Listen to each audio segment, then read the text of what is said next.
Assalamualaikum warahmatullahi wabarakatuh. Kami dari kelompok 8 akan mempresentasikan mengenai materi korelasi tata jenjang. Saya Eli Aulia Haq dengan NIM T2019-7063 akan menjelaskan mengenai materi pengertian dan juga koefisien korelasi tata jenjang. Untuk yang pertama yakni pengertian korelasi tata jenjang. Spearman Rank Order Correlation atau yang sering kita dengar sebagai korelasi tata jenjang merupakan teknik analisis statistik yang berfungsi untuk menghitung korelasi antara dua kumpulan data atau variabel dengan skala atau macam ordinal yang sama. Contohnya seperti menghitung rank, level, urutan, atau macam rasio ordinal. Berbeda dengan kasus korelasi Pearson atau product moment yang didasarkan pada hubungan linear, korelasi tata jenjang tidak berfokus pada hubungan linear antara dua variabel yang berusaha berkorelasi. Teknik korelasi tata jenjang ini efektif digunakan jika subjeknya itu berjumlah lebih dari 9 dan kurang dari 30. Artinya jumlah N-nya adalah antara 10 sampai 30 saja. Jika lebih dari 30, lebih baik menggunakan teknik korelasi yang lain. Kemudian, koefisien korelasi tata jenjang. Menurut Hartono, koefisien korelasi adalah bilangan yang berguna untuk mengetahui kuat, sedang, atau lemahnya koefisien di antara variabel yang sedang diteliti. Sedangkan menurut Eri Wibowo, koefisien korelasi merupakan bilangan yang menyatakan besar atau kecilnya hubungan antara variabel independen dengan variabel dependen. Besarnya koefisien korelasi bergerak antara 0,0 sampai 1,0 atau antara 0,0 sampai negatif 1,0. Berdasarkan dua pengertian di atas, dapat kita simpulkan bahwa koefisien korelasi tata jenjang merupakan bilangan yang dipakai untuk mengukur asosiasi antara dua variabel yang berskala ordinal, sehingga memungkinkan objek yang diteliti dapat diberi jenjang.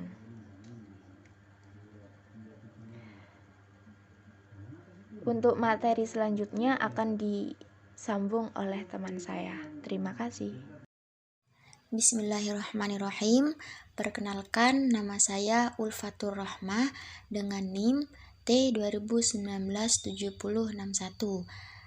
Di sini saya akan melanjutkan penjelasan dari pemateri pertama, yaitu tentang pengertian koefisien korelasi tata jenjang.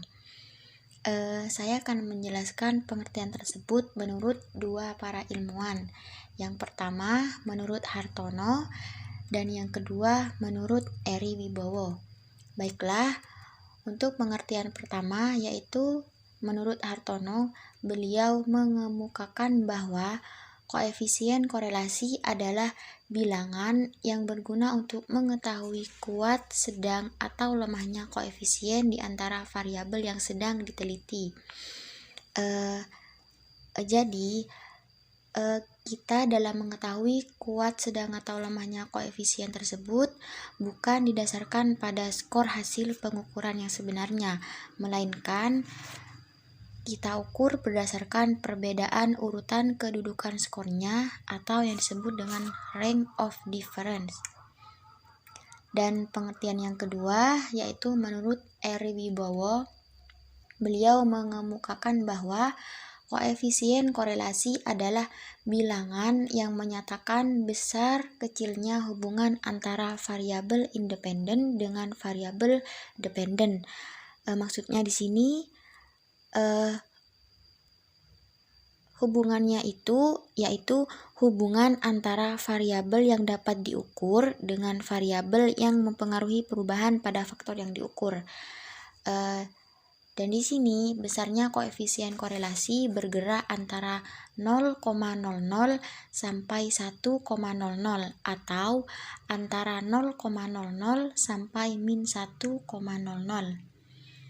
Jadi, berdasarkan dua pengertian tersebut, dapat kita ambil sebuah kesimpulan bahwa koefisien korelasi tata jenjang adalah bilangan yang dipakai untuk mengukur asosiasi antara dua variabel yang berskala ordinal sehingga memungkinkan objek yang diteliti dapat diberi jenjang. Dengan kata lain, datanya tersebut adalah data ordinal atau data berjenjang atau bisa disebut dengan data urutan.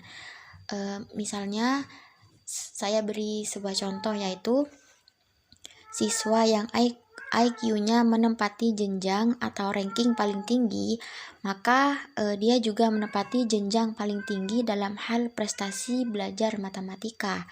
Dan siswa yang IQ-nya paling rendah, maka prestasi belajar matematikanya juga menempati jenjang yang paling rendah.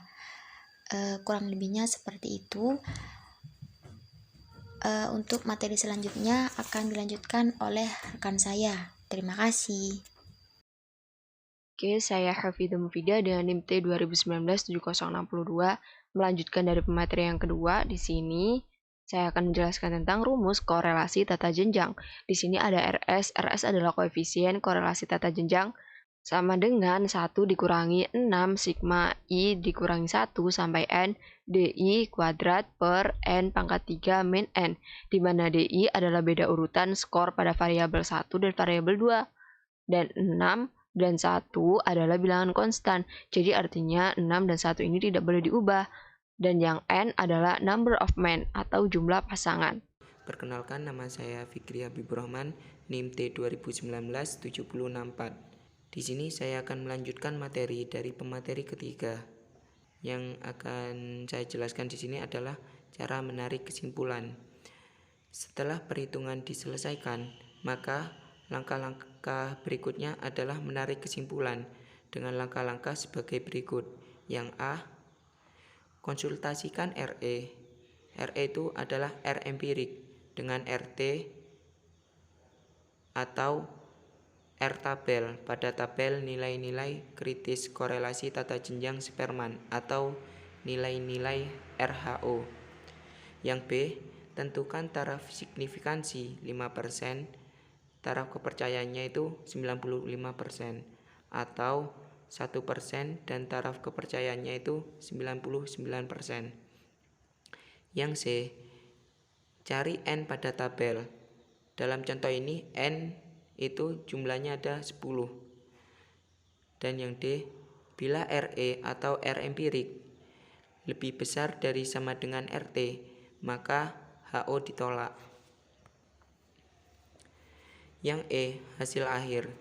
Ditemukan nilai RT atau R tabel pada N yang N-nya itu adalah 10 dan taraf signifikansinya 5%.